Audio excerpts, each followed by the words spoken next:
नमस्कार, स्वागत है आप सभी का मेरे वास्तु ज्ञान गंगा यूट्यूब चैनल पर। क्या है सबसे बड़ा पाप?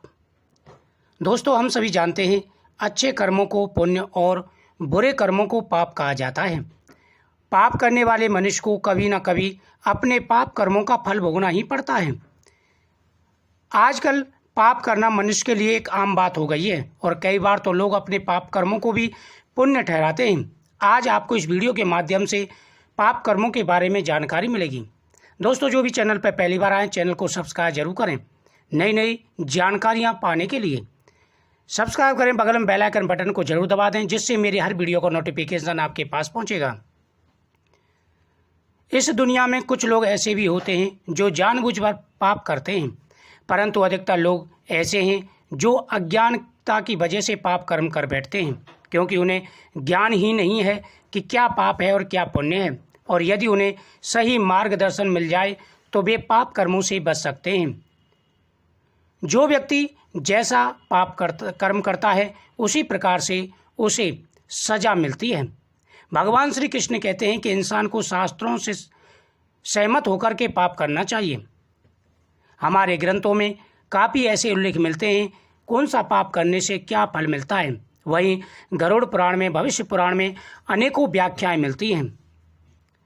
जैसे जैसे अपने मन में किसी के प्रति घृणा या ईश्वर का भाव रखना, किसी प्राणी पर क्रोध करना, किसी स्त्री के लिए मन में बुरे विचार रखना या किसी का बुरा चाहना मन से होने वाले पाप हैं। कई बार हमारे मन में यही गलतफहमी रहती है कि केवल सोचने से कोई पाप नहीं लगता, जबकि यह भी एक बहुत बड़ा पाप है, क्योंकि किसी भी मनुष्य के पतन की शुरुआत मन के बुरे विचारों से ही होती है।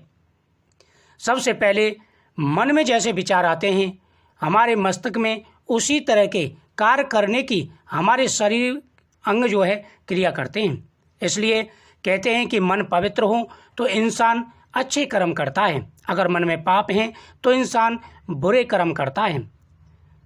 जैसे चोरी डकैती करना, हिंसा करना, स्त्रियों से दुराचार करना या दुनिया के किसी भी प्राणी को किसी भी प्रकार से कष्ट पहुंचाना तन से होने वाले पाप होते हैं। याद रखिए, हरे भरे पेड़ पौधों को अपने स्वार्थ पूर्ति के लिए काटना भी एक पाप है और इसी पाप की दंड स्वरूप बाढ़, भूकंप आदि आ जाते हैं। दोस्तों, कभी भी अज्ञानता में भी पाप हो जाते हैं। जैसे आप चल रहे हैं और रास्ते में जो कीट पतंगे आपके पैरों के नीचे दब करके आ जाते हैं, वह भी पाप होता है। या आप कहीं पर मंदिर में या देवालय में झाड़ू मार रहे हैं और उससे जो पाप हो जाता है, उससे जो कीड़े मर जाते हैं, वह भी पाप होता है। लेकिन यह पाप की संज्ञा में नहीं गिना जाता, यह भूलवश होता है। लेकिन जो जानबूझ करके पाप करते हैं उनको भारी दंड भोगना पड़ जाता है। इसलिए याद रखें, जानबूझ करके कभी भी कोई पाप नहीं करना चाहिए। कभी भी किसी से ईर्ष्या भाव ना रखें, किसी के प्रति अपने मन में द्वेष ना रखें, किसी का मन से भी बुरा करने का विचार मन में ना लाएं। इन बातों को अगर आप ध्यान रखेंगे तो आपका मन पवित्र होगा और जीवन में कभी भी आप किसी भी पाप करने से बच सकते हैं। इंसान के मन में जैसी सोच उपजती है उसी प्रकार से इंसान कर्म करता है। इस बात का विशेष रूप से ध्यान रखना चाहिए। पाप छोटे से छोटा भी हो उसका बड़ा दंड मिल जाता है, पुण्य छोटे से छोटा भी हो उसका भी बड़ा फल प्राप्त होता है। इसलिए भगवान श्री कृष्ण कहते हैं कि इंसान को कर्म करना चाहिए, फल की इच्छा नहीं करनी चाहिए। भगवान श्री कृष्ण स्वयं फल देते हैं, वह इंसान स्वतंत्र है, चाहे वो पाप करे या पुण्य करे उसी प्रकार से उसे दंड मिलता है।